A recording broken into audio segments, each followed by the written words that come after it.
Hello, ladies and gentlemen.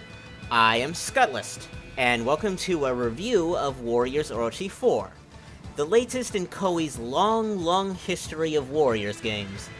A game that, for quite some time, I assumed would never come to exist, considering that the true ending of both Orochi 3 and Orochi 3 Ultimate involved the characters returning to their proper places.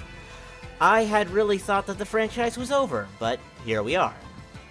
I will only be skimming over the game's plots in this video, but I will still be spoiling some pretty major plot points, so please, click off the video if you want to experience the story for yourself. For those who have already experienced the story, or simply aren't bothered by spoilers, let's continue.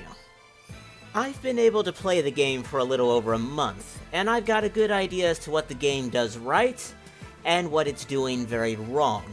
So I've collected my thoughts into this review, which is, honestly, very experimental. I've never done a game review before, so bear with me. One thing to get out of the way, this review will not be covering the online multiplayer, the Battle Arena. I tried this mode a few times but couldn't find any other players, and it would seem that it was dead on arrival. So with that cleared up, let's get started. Warriors Orochi 4 is the latest installment in the Warriors Orochi franchise. A franchise that is a crossover between Dynasty Warriors and Samurai Warriors, bringing them together in a fictional world created by the titular Orochi for his own purposes. But this time, the world is not created by Orochi, but by Zeus. Orochi 4 is something of a soft reboot. The human characters' memories have been wiped clean of the events of the previous games. Thus, when they return to the Orochiverse, the slate has been wiped clean. While they had peacefully been returned to their respective times, Zeus, for an unknown reason, has drawn them back in. His plans are complicated, however, when his half-mortal son, Perseus, steals the bracelets and flees Olympus. In terms of continuity, the game continues off of the original Orochi 3's true ending, with no references to the plot of Orochi 3 Ultimate. Tamamo is not mentioned, nor is the Heavenly Emperor. Whenever the game elaborates on the events of the past games, it stops at the mention of the Hydra and the God of Destruction. However, near the end of the game, Fushi shows that he is aware that Orochi was once Ying Long, which was something that was only revealed in Orochi 3 Ultimate's plot. This isn't necessarily a plot hole, but it is something the story should have addressed. Where did Fushi learn this fact? The game seems to be operating off of Orochi 3's true ending, as the human characters have lost their memory of the fused world as they do in that ending. Conversely, Orochi 3 Ultimate's true ending has the heroes return to their times while retaining their memories. So it couldn't possibly be in continuity with that ending. It is entirely possible that Fushi investigated and learned of where Orochi came from between Orochi 3 and 4, but as said, it's something the story should have clarified. This may not be a plot hole, but it is a gap in the plot. Because the memories of the past events of the human characters are gone, character relationships are a bit different than they used to be. Liubei and Ieyasu now have exceedingly little to say to each other. Conversely, some old relationships are reformed, like Tadakatsu and Lu Bu's rivalry. The story is a single narrative that is separated into 5 chapters. No faction-specific stories like there were back in Orochi 1 and 2. And unlike Orochi 3, there is only a single ending to the story. This can feel a bit minimalistic, maybe even lazy. The plot is nothing amazing, but it kept me interested while watching it unfold, and it did surprise me a few times. There were also a fair few letdowns, however. Orochi's revival? Well, Oden points his staff at Shutendoji and then Orochi X is back. The deifications? Naotora E and Guan Yin Ping are the only ones who have what you could call an arc leading up to them acquiring their power. Yukimura and Mitsunari both get their power very abruptly, and all other deifications are first achieved off-camera. Koei was hyping up a Orochi vs Orochi X duel, but the fight between them occurs very suddenly without much build-up. And it occurs in Olympus of all places, when it would have been far more appropriate to put it in a new version of Koshi Castle. The Olympians and Oden come off as competent enough villains, and they felt a lot more impressive than Tamamo and her true form Kyuubi did back in Orochi 3 Ultimate. I really never felt like she was this great dire threat that the game was trying to make her out to be, especially when the final battle against her featured her running scared from the heroes. Odin in particular amongst the new villains, his fear of his own destruction drives his whole character, and in turn, it drives the majority of the plot. His personality is fairly dull, but he was strong, both narratively speaking as well as gameplay-wise, and works quite well as the main villain. It does still feel weird for the final boss of an Orochi game to not be Orochi himself, but Odin pulls off the role with competence. One thing that bothered me with the story is the lack of a clear main protagonist. Orochi 3 clearly gave us Suma Zhao, Ma Chao, and Hanbei as the main characters. Orochi 1 and 2 also clearly gave us leaders of their own factions. In Orochi 4, the story starts with the Tokugawa trio of Tadakatsu, Naomasa, and Naotora, but Tadakatsu and Naomasa become irrelevant almost instantly. Naotora also largely trails off, but continues to have something to do due to being one of the deified characters. Liubei and Nobunaga are the leaders of the human army, but at no point did they feel remotely like the main characters of the narrative. Yukimura and Guan Yinping are given a lot of spotlights and are treated as the main good guy deifications, but again, they never really felt like the main characters. The story's ending is also a very closed ending. The world is destroyed again, and the heroes are returned to their own times again. How would this affect future installments? They can't just keep repeating the brought back to the fused world story over and over again, can they? It would have been wiser, I think, to be like Orochi 1 and 2 and just leave the characters in the fused world. The plot unfortunately drags in a fair number of spots. The initial conflict of the game is against a coalition under the Oda, which worked well enough as a prologue segment, but this bit goes on for a little too long.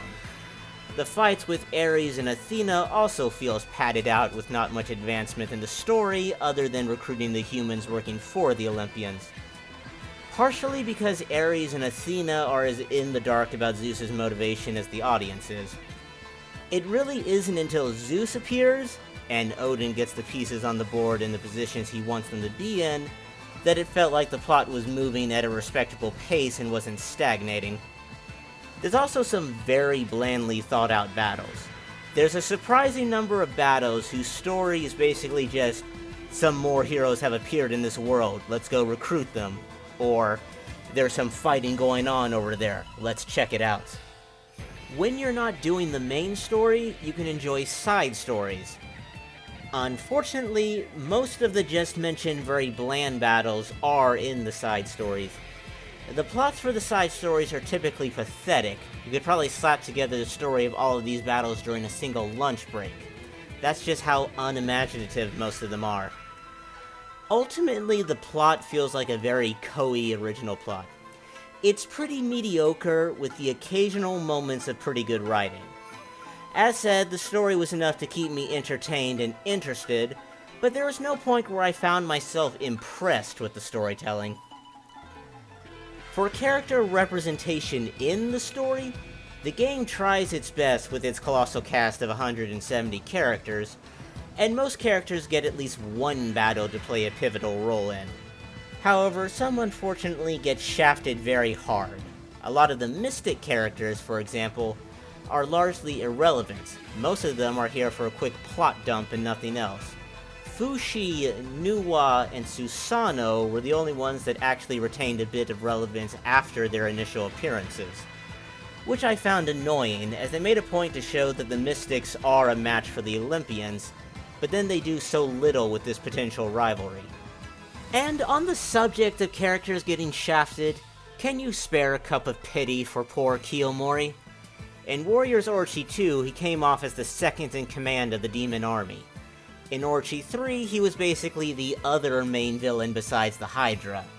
Here, he's pretty much Daji's subordinate, even when I always got the impression in the past that he outranked her, in the sense of both literal rank in the Demon Army, and in the sense of threat level. At best, he gets called in when his magic would be interesting for the current battle, and is irrelevant past that. Gameplay-wise, Warriors Orochi 4 returns to the gameplay formula of older Warriors games, a move I appreciate after Dynasty Warriors 9's extremely depressing combat system. Koei was actually rather entertainingly fast to clarify that it was the old combat system. Dynasty Warriors and Samurai Warriors characters retain the movesets they had as of Dynasty Warriors 8 Empires and Samurai Warriors 4-2. This means that there are few genuine moveset clones. There are some moveset clones in the game, mind you. Dodomeki continues to jack Kotaro's movesets, though Dodomeki still boasts unique charge attacks. Then there's the technically newcomer Diamondback, who is a clone of Orochi. He shares his movesets, normal attacks, and charge attacks with Orochi, though he's notably slower and has inferior stats. Considering Diamondback's whole character being someone who thinks he's more important than he actually is, and he's sharing a moveset with the Serpent King of all people, I believe this moveset clone is less Koei being lazy, and more Koei trying to be funny. And while, yes, it is funny, the joke will probably worn off for you by the time you unlock Diamondback for yourself. Diamondback does have a Muso that's distinct from Orochi's, a Muso that lets us all know how Orochi deals with a moveset trademark infringement.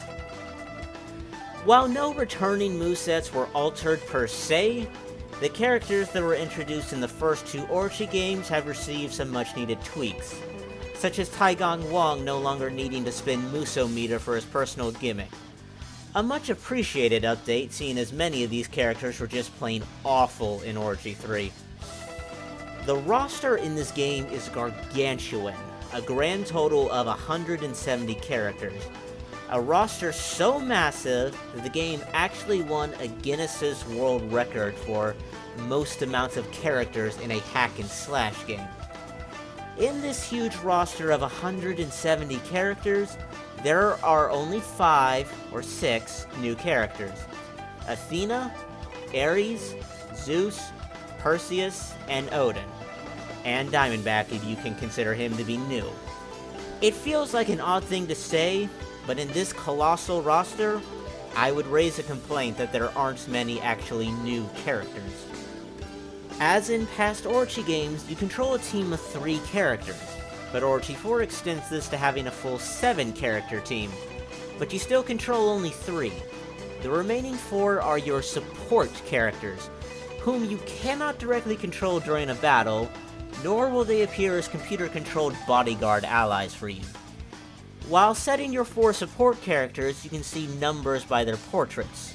These numbers add up to buffs that will strengthen your main 3-person team by a certain percentage. There's something else support characters do, but we'll get to that.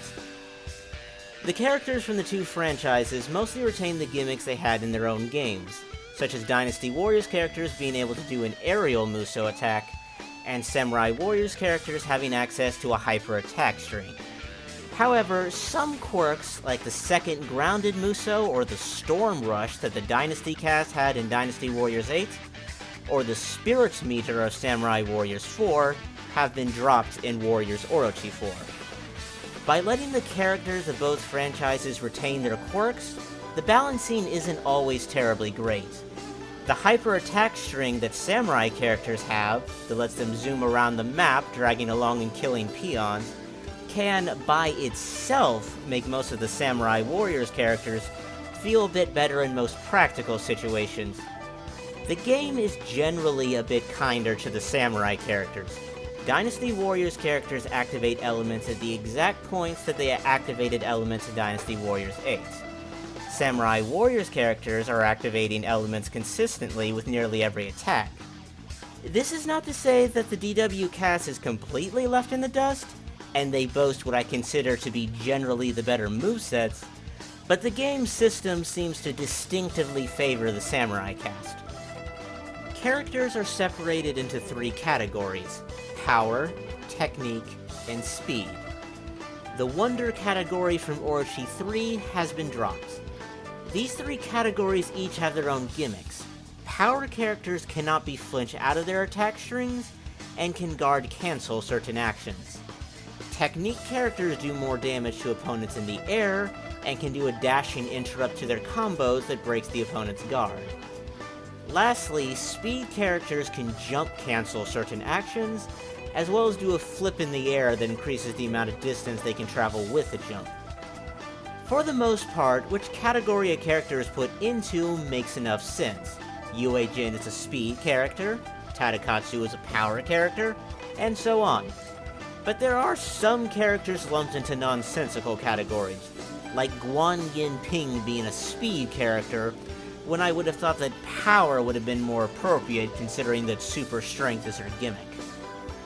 New to the Warriors games is the magic system, introduced in the second level in the game with the advent of Sacred Treasures. This is essentially a reworked and rebalanced version of the special attack system of Warriors Orochi 3. In Orochi 3, these attacks consumed Muso meter, but in Orochi 4, magic operates off of 2 meters, the just mentioned Muso meter, and the new circular magic meter. The magic meter regenerates very quickly, but still slow enough that you can't ruthlessly spam the stronger magic attacks. But if you're impatient and want to get your magic back faster, you can take your Sacred Treasure out when near an anchor. An anchor being the spike-like structures poking out of the ground. Your magic meter fills up to the max nearly instantly when you do, giving you effectively infinite magic as long as you're around them. Magic attacks come in 3 categories: normal magic, charged magic, and unique magic. Normal magic uses an eighth of the magic meter and is quite weak, best suited for interrupting enemy attacks. Charged magic requires the entire magic meter but is significantly more potent. Normal magic and charged magic attacks are also shared between all characters with the same Sacred Treasure. Where characters with the same Sacred Treasure differ is their unique magic. Every unique magic in the game is, as the name would obviously imply, unique to the character in question. Unique magic is also the one magic attack that requires Muso meter as fuel. Unique magic requires not only a full magic meter, but also one segment of the 2-piece Muso meter. Unique magic is strong enough to be worth the investment needed from both your magic meter and your Muso meter, but not so strong that it renders your Muso attack obsolete. The only characters with a Sacred Treasure unique to them are the new Greek and Norse deities. Their Sacred Treasures are actually their standard weapon. The staff Zeus normally fights with? That's also his Sacred Treasure.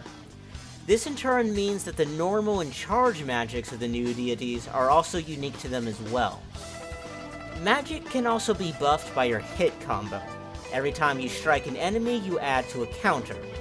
If you go a certain length of time without striking an opponent, the counter will begin to fade in and out, before disappearing entirely and forcing you to restart the process. Alternatively, if you get hit by an enemy attack, the counter will immediately start blinking. If you can't recover from the enemy attack fast, you can say goodbye to your combo. Maintaining the counter only requires you to hit an opponent. It doesn't matter if the opponent is already defeated or not. If you're, say, waiting for a gate to open, you can actually maintain the counter just by smacking a defeated peon that hasn't despawned over and over again. The unspeakable physical and emotional trauma this peon is going through is trivial when weighed against making my next magic attack that tiny bit stronger. The buff that your combo gives to your magic comes at 300 hits, and again at 1000 hits. Raising your hit count any further will not make your magic attacks any stronger. The buff also only applies to charge and unique magic. It won't affect normal magic. Normal magic also will not end your hit count. Conversely, when you use either charge or unique magic, your hit counts will immediately vanish, and you'll have to rebuild your combo to benefit from buffed up magic again. Lastly, there is Unity magic, which is not actually related to the magic meter. Instead, it operates on its own separate meter. Specifically, the circle inside the magic meter. The meter will fill as you attack enemies, and other magic attacks work particularly well at filling the circle. Once filled, it gains a unique symbol, looking like 4 arrowheads, or perhaps a ninja star, allowing you to use Unity magic. When activated, all 7 members of your team come out as your 4 support characters generate a ball of energy, and your main trio launches it at the enemy in what is the successor of Orochi 3's true triple attack. This attack is very damaging and hits over a very wide radius. It will effectively murder any peon caught in it, and will do more than meaningful damage to enemy officers as well. Related to the magic system is that we can now conjure a horse. Whereas in past Warriors games we had to whistle to make the horse spawn and then mount it, conjuring our horse makes it immediately appear under you. This is honestly a very beneficial system, as Koei has really never been great at the pathfinding AI of the horses. Sometimes when you call them, they could get stuck on the terrain when trying to reach you. However, not all is fine and dandy with the magic horse. Normally when you dismount the thing, it will just stand still where you left it until you mount it again or conjure it again. But for whatever reason, sometimes the horse just goes bonkers after you dismount it and will start running around randomly. This can be excessively frustrating because the thing can push and move your character, and there's a good chance it'll ruin your current juggle combo doing this. Something new to the series are monster enemies, or horrors as the game calls them. These are giant creatures that come in 3 different types: Cyclopses, Griffins, and Wraiths. They're large, slow, and have very telegraphed attacks, but they can shred your health bar if they hit you. I just said that the monster enemies have telegraphed attacks, and that's true, but once the attack starts, it can move faster than you might expect. To illustrate this, I bring up the Griffins, who have a distinct projectile attack. The attack has a fairly lengthy wind-up that lets you clearly see what's coming, but it moves faster than you'd initially expect. And on top of that, it can destroy your health bar. If the monster enemy is the only enemy around, this isn't much of a problem, but if comboed with other enemies, they may attack from off-camera and have you quickly looking at the defeat screen in disbelief. These enemies have fairly bulky health bars and don't stagger to normal or charge attacks.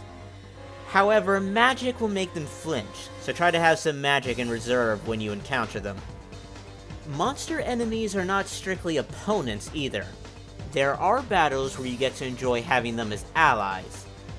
Though for the most part, it's just having friendly Cyclopses breaking down gates for you. Battles where you have Griffins or Wraiths as allies are actually rare. While a new and interesting addition to the game, and there are plenty of large creatures from mythology that we could pull from to make them, they are an extremely rough concept. They can sometimes take an annoyingly large amount of time to kill, especially if your magic meter has been spent, and so monster-centric battles can be an aggravating slog. Battles like Defense of the Mystic Realm can be some of the most tedious battles in the game because of the heavy emphasis on monster enemies in these battles. Loosely related to monster enemies is a new creature called the Chaos Origin. It looks like a smaller, differently colored wraith, but it serves a very different role in gameplay. Chaos Origins are extremely resilient to your regular attack strings, and when you approach them, they will apply a similar buff to nearby opponents, making them equally capable of shrugging off your attacks. However, Chaos Origins are extremely vulnerable to magic, which can kill them very quickly. And once you kill them, the buff they apply to their allies will cease to be.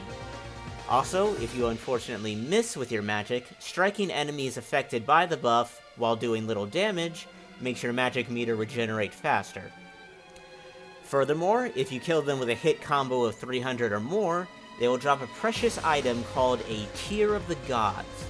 Collect this and you can access your Rage or, for certain characters, Deifications. I do not like this system. Dynasty Warriors and Samurai Warriors just had an additional meter that you would fill to access your character's deadliest attack. Here in Orochi 4, it's hidden behind a gimmicky and cumbersome enemy, and I just wish they had incorporated the old Rage and Spirit meters into the game. The Chaos Origin is not a particularly interesting mechanic, and something I feel this game would have been better without. As said, certain characters have deifications rather than rage attacks. Across the story, 8 characters are given special bracelets granting them the power of deities. Beyond a new outfit, the other major thing about deifications is that deified characters get a new unique magic that they can only access during deification. These unique magics are, predictably, some of the strongest unique magics in the game. And since your magic meter never drains during deification, while your Muso meter constantly refills, you can shamelessly spam these overpowered techniques. Deifications, despite seemingly being one of the most exciting things about the game pre-release, ended up being a lot more one-note than I was expecting, and I never found myself valuing a character just because they were one of the 8 that were deified. There needs to be more deification exclusive tools before they'd really be worth banking on. The 8 characters that were deified is also Koei playing things a little too safe, giving deifications to poster boys and characters who rule the popularity polls. And of course Lu Bu, who Koei has massive favoritism for. I am at least neutrally positive on all 8 characters that were deified, but I would have enjoyed some more surprising choices for deification. Also note the lack of a deification for any Wu or Jin character. Battle maps in the game are largely imported from Dynasty Warriors 8, Samurai Warriors 4, and Warriors Orochi 3. Some maps are even fused together, with Dynasty Warriors maps having chunks of a Samurai Warriors map in it, or vice versa. Otherworld Castle, for instance, has been fused with Wan Castle into a single map. Unfortunately, the game suffers from a severe lack of actual battle maps. The story mode, counting the side stories, comes out to 70 battles in total. For those 70 battles, there's only somewhere around 15 to 20 different maps to battle in. As you progress further into the story, it will get more and more apparent that there honestly aren't many different locales in the game. Story mode in Warriors Orochi 4 doesn't list stages as the Battle of Sekigahara or the Battle of Baidi Castle, instead opting for names relevant to the overall story, such as Azure Rule. And I just find myself wondering, was this an attempt to disguise the lack of distinct maps in the game? There's only a single actually new map in the game, Olympus. And there is a very slightly altered version of the map serving as the map for the final battle, which mostly just has little spots up at the very top where Odin hangs out. In Warriors Orochi 3, the main camp was fully traversable, but here in Orochi 4, the camp has been reduced to menus. It does have a shot of the 3 characters you're actively controlling, and I generally found that pretty neat at first, but the novelty wears off extremely quickly. Orochi 3's camp was nothing amazing, but this feels like a solid step backwards. I'd have rathered we'd have moved more towards what Warriors All-Stars had. All-Stars was not a particularly good Warriors game looking back, but it gave us a central hub that certainly felt alive. Characters didn't just repeat their idle animation infinitely, and did more than just stand around. It also felt more populated, as the camp was filled with more than just your controlled character's bond partners. This is the kind of camp I would have wanted in Orochi 4. Camp upgrades are also featured, giving you rewards such as a permanent increase to the amount of EXP you earn or gold you receive. There are also some hidden characters locked deep inside camp upgrades, specifically Tamamo, Kyubi, Orochi, Orochi X, and Yinglong can only be unlocked through camp upgrades. Some of these characters have no appearances whatsoever in the main story. Others do appear, but are never unlocked just from story progression. In regards to overall difficulty, enemy AI takes a step back from the crazy aggression of Chaos difficulty in Warriors Orochi 3 Ultimate. Enemy officers are still inclined to attack you, and they actually are genuinely aggressive, but the common soldiers certainly aren't. The soldiers are, however, quite eager to poke at you from behind while you're fighting an enemy officer, and at times know exactly when to get in your way. I'll make particular note of lance-wielding samurai soldiers. Getting surrounded by these guys can actually get very annoying very quickly. When you fight controllable characters as enemy officers, they themselves will be able to use magic. However, their magic comes out much slower, and if you nail them with magic of your own, you'll trigger an explosion that will not only damage and stagger the enemy officer, but will also knock away nearby enemies. Facing enemy deifications is far more dangerous, as they have much more dramatic and damaging magic. The game even goes as far as to mark the area of effect of these magic attacks, allowing you to know where to run. Zeus and Odin, though not any of the 8 deified characters, have the same mechanics of an enemy deification. And, as you would likely expect, enemy deifications don't play by the rules. They do not observe a time limit, and will stay deified until you defeat them. One thing I will definitely praise Orochi 4 for is making powerful enemy officers actually feel powerful. Back in Orochi 3, the game would sometimes tell you to avoid certain enemy officers, but the balancing in that game was fairly awful, and these oh-so-powerful enemies could still be taken down without much trouble. Here, officers like Orochi and Odin can and will destroy your health bar in seconds if given the opportunity. The difficulty options you can manually select end at Chaotic, but there's a final difficulty past it called Pandemonium. While playing the game, a stage will fall into Pandemonium at random intervals. Pandemonium difficulty is largely the same as Chaotic difficulty. The key difference is that your 2 reserve characters will not recover HP, and that Houndoom himself will occasionally show up. Defeating him will make him temporarily retreat, but he will respawn infinitely in Pandemonium battles. Pandemonium battles can be very interesting, but you can't control which battles randomly fall into Pandemonium. If there's a certain battle you want to experience on Pandemonium difficulty, all you can do is cross your fingers and hope that Lady Luck is in a good mood when you beseech her. For post-game content, the game has almost nothing. Orochi 3 Ultimate had several battles that only unlock in the post-game, such as a battle chronicling how Tamamo was originally sealed by the Mystics, or a trilogy of battles where QB takes over the world inside the Divine Mirror, and seems to genuinely forget that ruling the prison inside the Divine Mirror is utterly pointless because she's still imprisoned in it. The only thing there really is left to do after beating Orochi 4 is 2 additional side stories, Beautiful Goddess and 7 Wonders of the Otherworld, neither of which are terribly exciting. Past that, all that there is left to do is level up characters. Post-game content is really weak in Orochi 4. Ultimately, I would give this game an overall score of 7.5. The gameplay is solid, fun Warriors gameplay, and I definitely enjoyed myself playing it. But it unfortunately takes a step back from its predecessor in several areas. Mostly in regards to presentation, but there are some clear gameplay matters in which it regresses as well. There are some signs that this game may have been rushed, and if it was, well, so be it, but I'll judge Orochi 4 for what it is, not what it could have been. However, despite Orochi 3 being better in a fair number of ways, I'll likely not be going back to the prequel, just due to Orochi 4 having more characters and more movesets.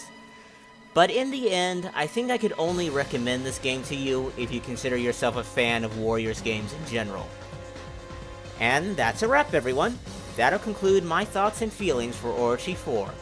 While hardly a groundbreakingly good game, it was heavenly after Dynasty Warriors 9, and I'll be looking forward to any potential expansions. Thank you for tuning in to my first game review, and I'll see you next time.